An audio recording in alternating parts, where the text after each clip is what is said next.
toddoba calaamadood oo aad ku garan karto qofka ku neceb. qof kasta oo caadi ahi waxa uu leeyahay dad neceb. dadka ku necebi waxay u qaybsamaan laba qaybood, kuwaasi oo kala ah kuwa khatartoodu aad u yar tahay oo nacaybkooda si toos ah u soo bandhiga, iyo kuwa khatartoodu aad u badan tahay oo nacaybkooda si qarsoon oo aan toos ahayn u soo bandhiga. sababta ay qaybta labaad ee dadka nacabka ah ay khatartoodu u badan tahay waxay tahay mararka qaar waxay iskaga kaa dhigayaan saaxiibada oo kale. taasina waa sababta ay muhiimka u tahay inaad barato sida loo aqoonsado si ay kaaga tilmaamnaadaan dadka kale. waxaa aad u muhiim ah inaad ogaato in dhammaan calaamadaha aan muuqaalkan kuugu sheegi doono aad qofka ka hesho ka hor inta aanad go'aamin in qofkaasi ku neceb yahay. qaar badan oo ka mid ah calaamadahan qof aan ku necbayn oo caadi ah ayaa xaalado gaar ah samayn kara, balse hadday dhammaantood qofka ka muuqdaan waxay caddayn fiican u yihiin in qofka aad ku aragtay uu yahay qof nacabkaaga ah. calaamadaha muujiya nacaybka. 1. qofkuun ku ammaanin ama aan ku hambalyayn. mid ka mid ah waxyaabaha ugu adag ee qofka qof necabi samayn karaa waa inuu ammaano ama hambalyeeyo qofka uu necab yahay. xataa haddii uu ammaano ama hambalyeeyo, waxaad ogaan doontaa in sida uu u hambalyeynaya ay aad uga duwan tahay sida dadka kale, halka saaxiibada badankoodu ay kuugu hambalyeyn doonaan si diiran. markaad hawl fiican qabato, qofka ku neceb waxaa aad ugu adkaan doontaa inuu sameeyo sidaa. 2. calaamadaha jidhka ee muujiya niyad jabka markaad guulaysato. markaad shaqo fiican qabato ama aad gaadho mid ka mid ah hadafyadaada, qofka ku necebi kuma faraxsanaan doono natiijadaada. marka uu dhegaysanayo sheekadaadana, qofka ku necebi waxaa laga yaabaa inuu taabto sankiisa, taasi oo ah calaamadu qofku jidhkiisa ka muujiyo markaanu jeclaysanayn waxa meesha ka socda. 3. qofku ku qosli maayo kaftankaaga.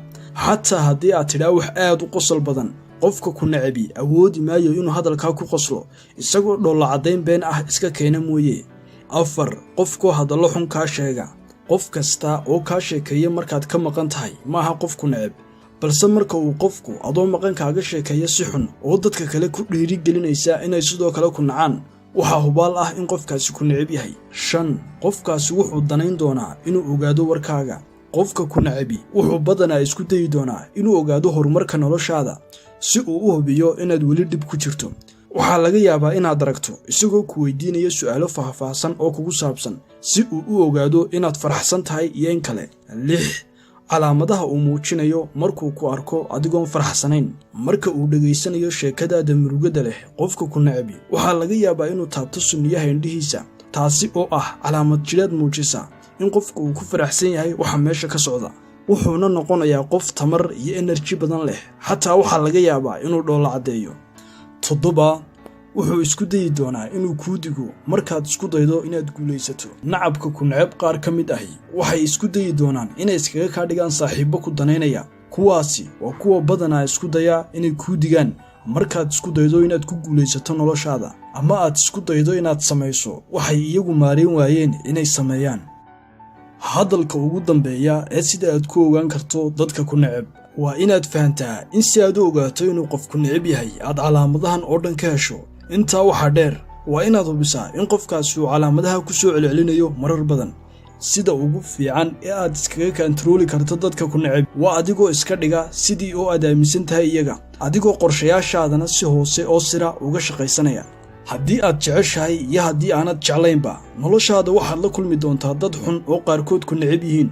taasina waa sababta inaad barato sida loola dhaqmo dadkaasi ayuu tahay xirfad noloshaada muhiim u ah oo ay tahay inaad yeelato. buugga sida loogu guulaysto wax kasta oo aad rabto noloshu waa buug ay sii daayeen wax ka baro channel, kaasi oo 100% kaa caawin doona tallaabana kuugu sheegi doona sida loogu guulaysto wax kasta oo aad rabto nolosha, loona xaqiijiyo hadaf kasta iyo himilo kasta oo aad leedahay. si aad u ogaato xog dheeraad ah iyo sida aad ku helaysaba, daawo fiidiyogan. sidoo kalena linkiga ka eeg description-ka hoose ee fiidiyogan.